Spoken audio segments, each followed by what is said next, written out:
नमस्कार, आप देख रहे हैं एनडीटीवी इंडिया। आपके साथ मैं हूं गीता जोशी और खबरों की शुरुआत इस वक्त की बड़ी खबर से, जो कि ग्रेटर नोएडा से आ रही है। ग्रेटर नोएडा में एनटीपीसी के खिलाफ प्रदर्शन कर रहे किसानों पर लाठीचार्ज किया गया है। लाठीचार्ज में आधा दर्जन से ज्यादा लोग घायल हो गए हैं, जो कि समान मुआवजा नौकरी की मांग कर रहे थे।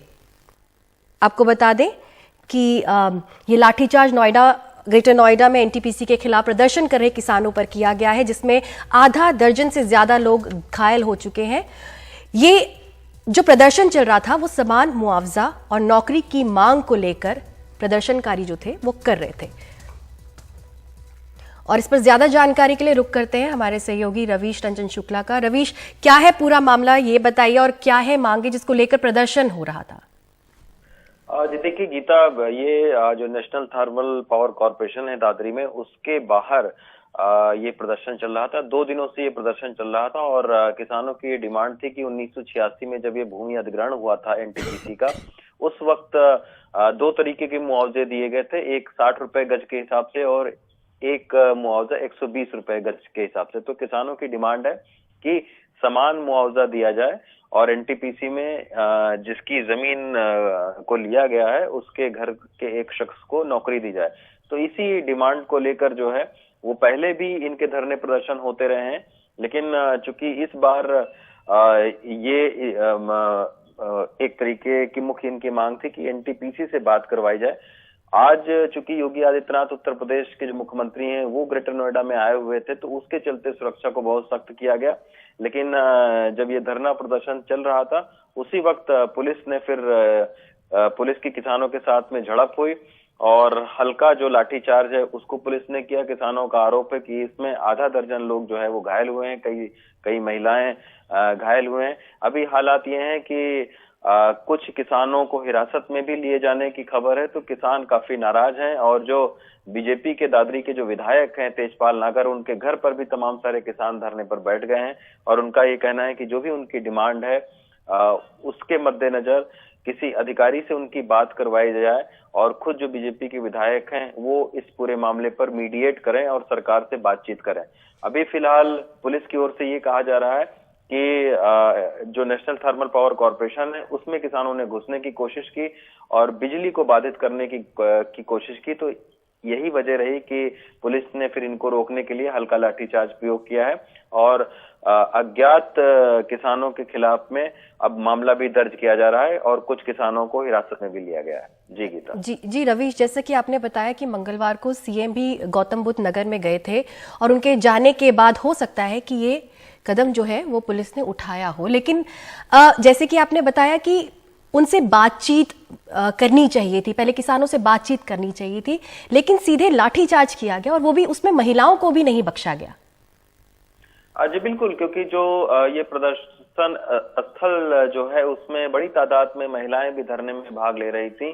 तो आज जब देर शाम को पुलिस ने उनको वहां से हटाने की कोशिश की, लेकिन जब वो लोग नहीं हटे और उनका ये कहना था कि प्रशासन के किसी बड़े अधिकारी से बातचीत करवाई जाए, तो खुद मुख्यमंत्री का दौरा भी था ग्रेटर नोएडा तो इसी के मद्देनजर पुलिस और किसानों के बीच में झड़प हुई।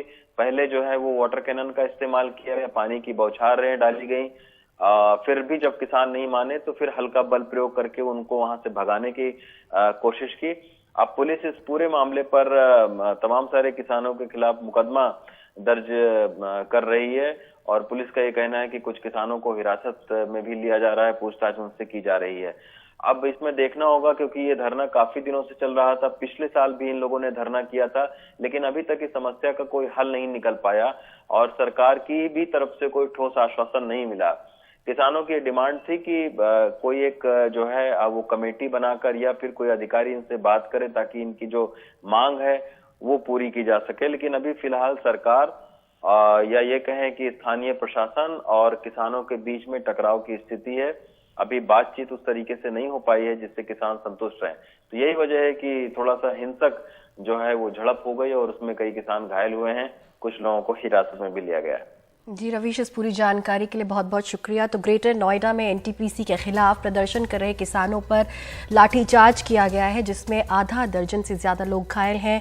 समान मुआवजा, नौकरी की मांग ये प्रदर्शनकारी कर रहे थे और बड़ी बात यह है कि इन प्रदर्शनकारियों में महिलाएं भी थी जिन पर लाठीचार्ज किया गया था।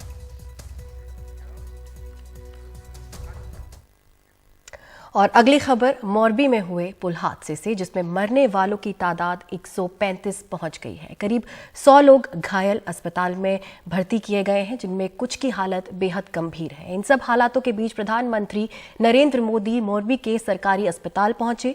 उन्होंने घायलों का हाल चाल जाना, उन्हें हिम्मत और हौसला दिया।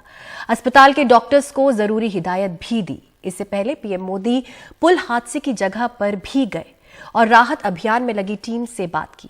प्रधानमंत्री नरेंद्र मोदी ने हाई लेवल बैठक भी की, जिसमें राज्य के मुख्यमंत्री, कई और मंत्री और अधिकारी भी शामिल हुए।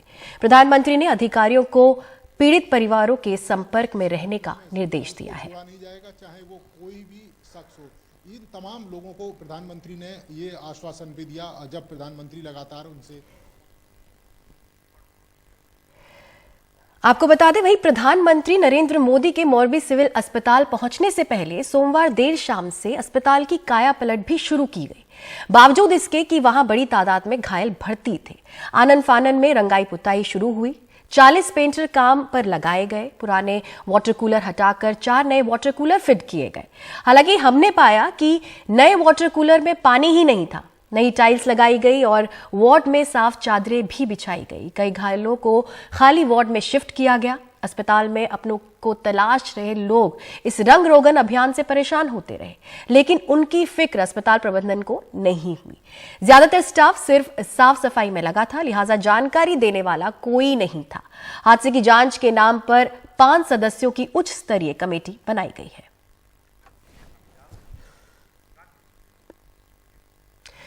जिन परिवारों पर यह हादसा गुजरा है, उन पर उम्र भर इसकी यातना पीछा करती रहेगी। लोग बताते बताते रो पड़ते हैं। हमारी सहयोगी तनुश्री पांडे ने बात की ऐसे ही परिवार से। मैं आपसे बहुत सबसे पहली बात माफ़ी चाहूँगी। इस वक्त पे मुझे आपके पास आके ऐसे सवाल में आपसे बहुत माफ़ी चाहूँगी, पर बहुत ज़रूरी है कि जिम्मेदारी सरकार उनको सज़ा दे। वो असली मरहम होगा, सरकार उनको सज़ा दे जो जिम्मेदार है। आप मेरा छोकरा, मेरी छोकरी सब चले गए। अब मैं अकेली, एक लड़की लड़का घर वाला। अब मैं अकेली वो प्रे करूँ। हम दोनों का कौन सहारा। आप पेट से हैं? पर मैं नहीं गई, चक्कर आ रहे थे इसलिए मैं नहीं गई। मैं वहाँ खड़ी थी। हाँ, मैं खड़ी थी, वहाँ टूटा था अब, और मैं चक्कर आया तो नहीं गई। आपकी आवाज़ पूरा देश सुन सकता है। अगर आप कुछ भी सरकार से मांगना चाहेंगी, प्रधानमंत्री यहाँ आए थे, आपका कुछ भी मांग है?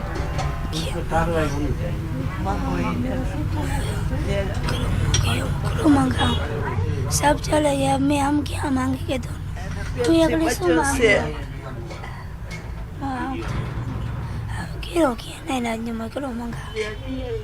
दादा, आप भी उस वक्त पे आप इनके जो बच्चे जो गुजर गए, आप उनके दादाजी हैं? दादाजी है, इसका दादाजी। आप भी थे उस वक्त पे ब्रिज पे? नहीं, आप नहीं थे। इतनी बड़ी दुर्घटना हो गई। अभी प्रधानमंत्री भी आए हुए थे कुछ ही समय पहले। उन्होंने कहा है कि पूरी जो भी जिम्मेदार है इसके पीछे, उनको ज़रूर उनको पनिश किया जाएगा। आपकी कोई भी मांग है, इस वक्त पे पूरा देश आपकी आवाज़ सुन सकता है।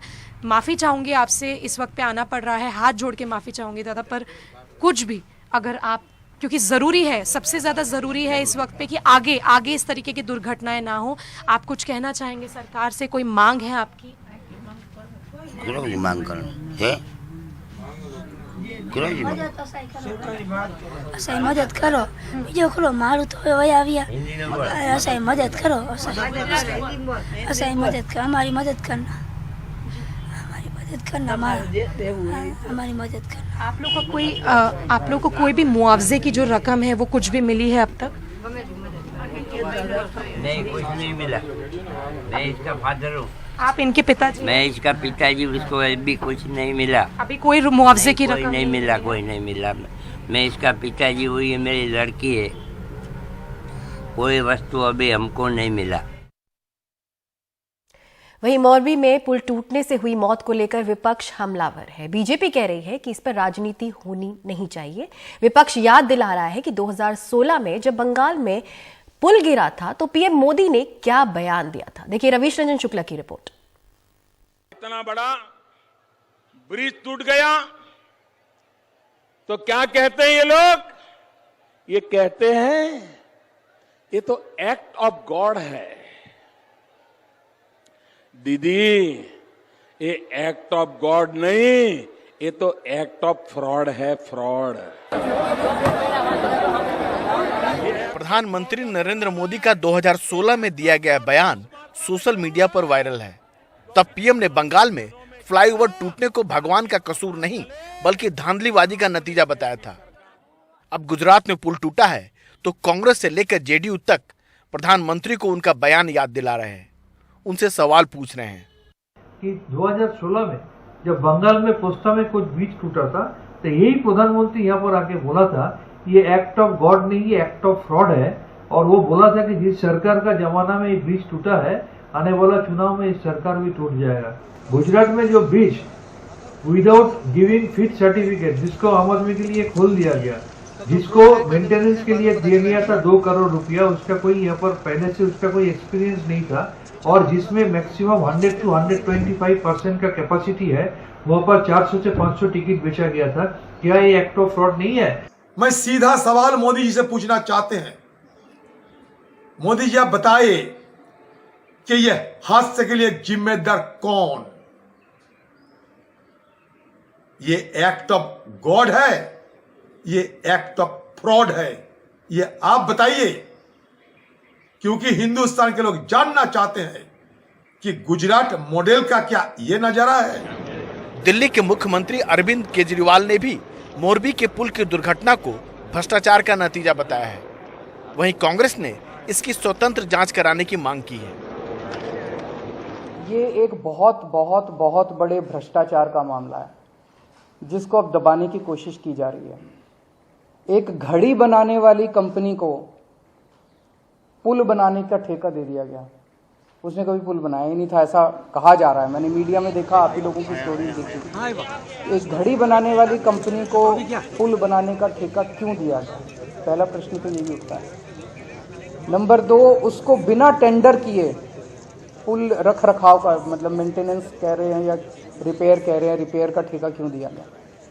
दूसरा प्रश्न ये उठता है कि उसे किसी तरह का कभी एक्सपीरियंस नहीं था पुल रख रखाव का या पुल बनाने का। बिना टेंडर के उन लोगों को क्यों दिया गया? इसका मतलब उनके किसी ना किसी के साथ रिश्ते हैं, या तो इनके पार्टी के साथ रिश्ते हैं, इनके नेताओं के साथ रिश्ते हैं। 6 साल पहले प्रधानमंत्री मोदी का दिया गया यह बयान बीजेपी और सरकार के लिए गले की फांस बन गया है। वहीं मोरबी पुल को लेकर जिस तरह की बातें निकलकर सामने आ रही है वह भयंकर लापरवाही की ओर इशारा कर रही है। भ्रष्टाचार इस देश में आम है और भ्रष्टाचार पर राजनीति भी आम है, लेकिन जब मोरबी जैसी त्रासदी होती है तो ख्याल आता है कि नेता राजनीति की आड़ में भ्रष्टाचार का बचाव ना करे तो बहुत सारे मासूम नागरिकों की जान खतरे में ना पड़े। नई दिल्ली में अपने सहयोगी शरद शर्मा और मनोज ठाकुर के साथ राजीव रंजन, एनडीटीवी इंडिया। केरल के तिरुवनंतपुरम में भगवान विष्णु की धार्मिक यात्रा स्वामी मंदिर से निकाली गई। इस जुलूस में भगवान विष्णु को श्री पद्मनाभ स्वामी मंदिर से एक पालकी पर ले जाया जाता है और समुद्र में अनुष्ठान स्नान करवाया जाता है। इस धार्मिक यात्रा की खास बात यह है कि इसके निकलने के दौरान तिरुवनंतपुरम एयरपोर्ट 5 घंटे के लिए बंद रहता है। ये मान्यता है कि इस यात्रा के दौरान एयरपोर्ट के रनवे पर भगवान विश्राम करते हैं। ये एयरपोर्ट साल में 2 बार अपनी सेवाओं को निलंबित करता है।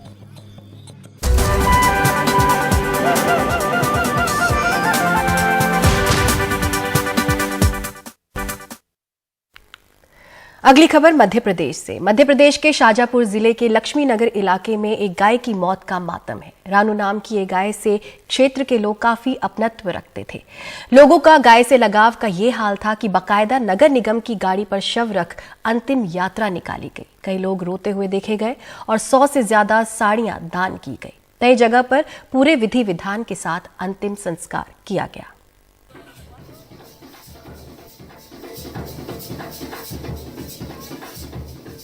साइरस मिस्त्री की सड़क हादसे में मौत के बाद अब मुंबई पुलिस ने कार की पिछली सीट पर बैठने वालों को सीट बेल्ट लगाना अनिवार्य किया है। पहले 1 नवंबर यानी आज से ही सीट बेल्ट नहीं लगाने पर कार्रवाई की बात की गई थी, लेकिन अब आज से जन जागृति करने का फैसला लिया गया है। 11 नवंबर से ई चालान काटा जाएगा। दरअसल टैक्सी और ट्रांसपोर्ट यूनियन ने व्यवहारिक दिक्कतों का हवाला देते हुए आपत्ति दर्ज की है। सर गुड मॉर्निंग सर, आज से सर पीछे वाला साइकिल पुलिस अभी जुर्माना नहीं लगा रही है, प्यार से बात कर जागरूक कर रही है, लेकिन 10 दिन बाद यानी कि 11 नवंबर से कानून नहीं मानने वालों का चालान कटने लगेगा। मुंबई में अब कार की पिछली सीट पर बैठने वाले यात्रियों को भी सीट बेल्ट लगाना जरूरी है। आपको पहले से जानकारी थी कि आज से अनिवार्य किया गया है? जी, और उन्होंने भी मुझे इन्फॉर्म किया था। अच्छा, उन्होंने कहा आपको? जी बिल्कुल। आपको निर्देश दिया गया कि बताइए आप सभी को कि जी हाँ, मतलब अपनी सेफ्टी के लिए बहुत जरूरी है और गवर्नमेंट ने भी अलग लागू कर दिया 1 नवंबर से, और सबसे बेटर है कि अपनी सेफ्टी बहुत अच्छी है ये चीज। तो जो जागरूक हैं वो पहन रहे हैं सीट बेल्ट इस तरह, लेकिन अभी बहुत से लोग हैं जो कि सीट बेल्ट नहीं पहन रहे हैं, तो उन्हें इस तरह से समझाया जा रहा है कि आप सीट बेल्ट को जरूर पहने। लोगों में अवेयरनेस क्रिएट कर रहे हैं कि आप और आपके फैमिली मेंबर जो भी गाड़ी से ट्रैवल करता है वो सीट बेल्ट पहन के ट्रैवल करे, जिससे आपका खुद को कुछ दुखापत न हो, इंजरी न हो, जान को कुछ खतरा ना हो। इसलिए हम लोगों में अवेयरनेस कैंपेन में हमारे ट्रैफिक डिपार्टमेंट की तरफ से कर रहे हैं। Motor vehicle act section 194B1 के तहत कार में बैठे सभी यात्रियों को सीट बेल्ट लगाना अनिवार्य है। सीट बेल्ट नहीं लगाने पर 200 रुपए जुर्माना का प्रावधान है, लेकिन एक आम धारणा है कि सिर्फ कार में आगे बैठे ड्राइवर और यात्री को ही सीट बेल्ट लगाना जरूरी है। 4 सितंबर को टाटा ग्रुप के पूर्व चेयरमैन साइरस मिस्त्री की सड़क हादसे में मृत्यु हो गई। पता चला कि उन्होंने सीट बेल्ट नहीं लगा रखी थी, इसलिए एयरबैग नहीं खुला, जबकि आगे बैठे दोनों ने सीट बेल्ट लगा रखी थी, इसलिए एयरबैग खुलने से दोनों की जान बच गई। मुंबई पुलिस ने उस हादसे को एक सबक की तरह लेते हुए अब कार में पिछली सीट पर बैठे यात्रियों को भी सीट बेल्ट लगाने के मामले में सख्ती का फैसला लिया है। हालांकि टैक्सी ड्राइवरों में इस फैसले को लेकर नाराजगी और घबराहट है, क्योंकि कई टैक्सियों में पिछली सीट पर सीट बेल्ट नहीं है या फिर कुछ ने निकाल रखी है। तो हम लोग का धंधा पानी नहीं है, 500 से 15 कर दिया, और हम लोग कभी बोनी भी नहीं करते। कभी 150 रुपए का अगर बोनी किया, फोटो खींच लिया। पहले कैसे सिटी मारते थे गाड़ी बढ़ाओ, अभी सिटी नहीं मारे, कुछ नहीं, जो मोबाइल है पीछे से आएगा फोटो खींच लेते हैं। उसमें हमको दिक्कत ऐसी होगी, कभी 500 रुपए में धंधा होता है तो 1500 फाइन आएगा, तो कहाँ से भरेगा? सर सिटी में हमारी स्पीड ज़्यादा से ज़्यादा 50 के अंदर की होती है, और हर तरीके के पैसेंजर बैठते हैं, चाइल्ड बैठते हैं, सीनियर सिटीजन बैठते हैं, लेडीज बैठती हैं। तो सिटी में मुझे ऐसा नहीं लगता कि हर 10 कदम 15 कदम 100-150 किलोमीटर के पैसेंजर ज़्यादातर लोकल होते हैं हमारे बीच में, तो सीट बेल्ट अनिवार्य मुझे नहीं लगता सर। मुंबई में तकरीबन 40,000 काली पीली टैक्सी हैं। मुंबई टैक्सी मैन यूनियन ने भी यात्री के सीट बेल्ट नहीं पहनने पर ड्राइवरों पर कार्रवाई का विरोध किया है। अगर वो ड्राइवर को पर एक्शन होगा तो इसके लिए विरोध था हम लोग, नंबर 1। नंबर 2, 3 पैसेंजर बैठेंगे, 2 सीट बेल्ट है, क्या करेंगे? उन्होंने बोल दिया कि नहीं, साइड वाला जो लगाओ पैसेंजर बैठेंगे और बीच वाला जो पैसेंजर नहीं पहनेगा, तो ठीक है। हम लोग क्योंकि ये सब क्लैरिफिकेशन मांगता था, कल उसने क्लैरिफाई किया। टैक्सी यूनियन की तरह ट्रांसपोर्ट यूनियन ने भी सभी ट्रकों में सीट बेल्ट नहीं होने का हवाला दिया है। जहाँ पर परिवहन उद्योग, हमारे ट्रकर्स की बात है, या हमारे जो पैसेंजर ढुलाई बसेस करती हैं, इनमें जो समय दिया गया है बहुत कम है।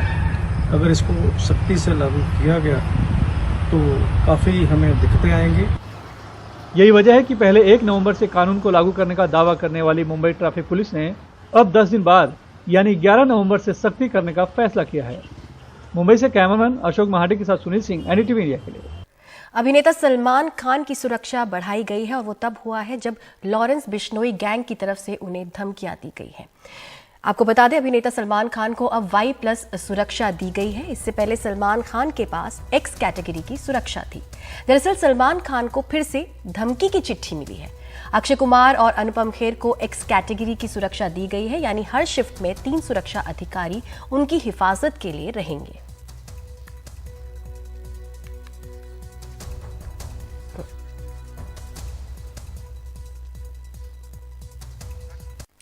बुलेटिन में फिलहाल बस इतना ही। मुझे दीजिए इजाजत, लेकिन देश और दुनिया की बाकी खबरों के लिए आप बने रहिए हमारे साथ, देखते रहिए NDTV इंडिया। नमस्कार।